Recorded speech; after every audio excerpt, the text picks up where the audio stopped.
I work at a very popular museum in the city centre, and my job is to work with the education team there. So we have lots of school groups visiting, so we do classroom sessions, give them an opportunity to work in the lab, and for me it's quite fun as well. I think you never grow out of blowing stuff up, so I get to do that, do planetarium shows as well, which is really cool. You know, there's not many jobs where you can say I literally control the universe with my fingers. We also do outreach as well, so quite often in slightly more kind of poor communities, local schools will club together to get us to come out, and we'll do shows from over there.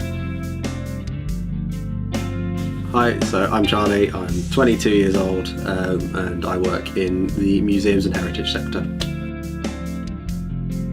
So, I mean, creativity for me is just a different way of thinking and a different way of expressing yourself. It can encompass so many things. So, you know, for me, I feel creative when I'm taking photographs, editing photographs, things like that. I think it's a very visceral process. I'm involved, you know, it sounds really daft, but I kind of feel everything that I take photos of. You know, it's something that's deeply personal to me because I've seen that. I thought that warrants me documenting. So I think creativity is a deeply personal thing. I think creativity to me is expressing your person, yourself, in some sort of artistic way, really. That's sort of, yeah, how I define it, I guess. So I got into photography a couple of years ago. It's just sort of a by chance thing, really. I was bought a camera for a birthday present, and yeah, I just sort of decided to give it a go and sort of fell in love with it, really. I think part and parcel of having kind of the Asperger's is you often notice patterns that people don't notice, and that's why I sort of ended up focusing on macro photography, because it's all about finding patterns in sort of nature and things. So yeah, it's just a nice way of expressing sort of how my brain works, but visually. And it seems to be quite popular, and you know, a little part of me really likes that as well. But yeah, it's nice to sort of get out and sort of explore, and you know, by taking photos of things, you're giving people an opportunity to see what I see, and often that's quite different from someone who's neurotypical as well, because I do pick up on lots of these sort of weird things that people might not notice. I really enjoy kind of flowers and things, so but like not like, oh, that's a really pretty kind of bunch of flowers, like zooming in on a particular thing, so like the petals, or like the centre of a flower, or trying to find the smallest kind of bugs within flowers. That's the sort of thing I really like, because often they're missed. And also there's a lot of mathematics within nature, so there's fractals within nature, and trying to find those is really cool. So if you look at a fern, the way that the pattern repeats on a fern, I think that's quite cool. Music's something that I haven't done for a little while, sort of getting back into it, but it was the first way I started to express myself creatively. You know, going through college, the same as most people, I was quite a confused person. I didn't really know what was going on with my life. At the time I hadn't been diagnosed, I just thought I was a bit weird. Music was a real way of sort of getting my feelings and emotions out there. I was in a kind of a punk band basically at college, and just, yeah, being able to get up on stage and play these quite silly songs but ridiculous speeds and ridiculous volumes was just a real kind of cathartic exercise for me. It's my way of articulating. You can say a lot without words. I think more people in this world probably should learn that skill. Even as someone who, you know, currently, you know, I can talk quite easily and openly with you guys. In certain situations I will just totally shut down. I can't talk. And you know, I don't think there's anything wrong with that. There's nothing wrong with going non-verbal, because you can still express yourself, you can still get the points across, you can still do what you need to do. It's just a different way of processing information and putting that information across. In life there's a lot of emphasis on what people can't do. There's a lot of emphasis in particular about what autistic kids can't do. I think really we should be switching that and looking at what we can do. There's a lot of things that we can do that neurotypical people can't, and just because we're not talking doesn't mean we're, you know, not as valid in society. I think it's an important thing to take from this sort of conversation, really. Things like noticing the patterns and things, that's quite handy.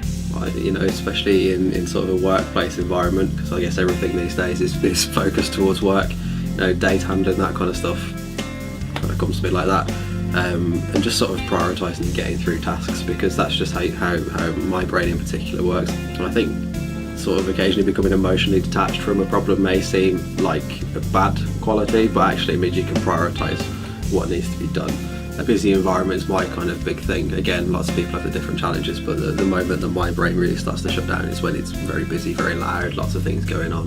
With how it affects you, like I can't make phone calls without thinking about what I need to say, you know, 100 times before. I can't go up to someone and just have a conversation with them. I need to think about it a lot. So, you know, things like that, and it gets quite tiring, and physically and mentally it drains you. So probably that kind of thing is the most challenging. Personally, I think it'd be better if there was more funding for creative subjects, because I think we're really stifling a lot of people I think a lot of kids now are taught, sort of subconsciously anyway, that music, arts, all that kind of stuff, it's not as important as maths and science. And I really think that's a shame, because that's a whole swathe of society that is going to be missing out on opportunities. Just because you're not good at maths and science doesn't mean you're not a valid member of the academic community.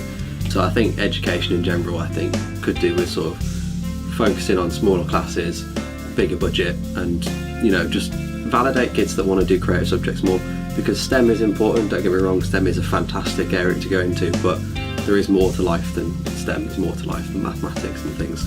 People shouldn't just be pigeonholed into one thing. So, you know, my personal example, you know, I work in STEM, I've got a history degree, but I'm quite a creative person, so it's all about embracing the individual and find what you're good at and grab hold of it and make that your life, make that your passion, because it's the only way you're going to succeed in life. It's tough, I'm not going to lie, it's tough out there, but if you find something you love, it's half the battle already won.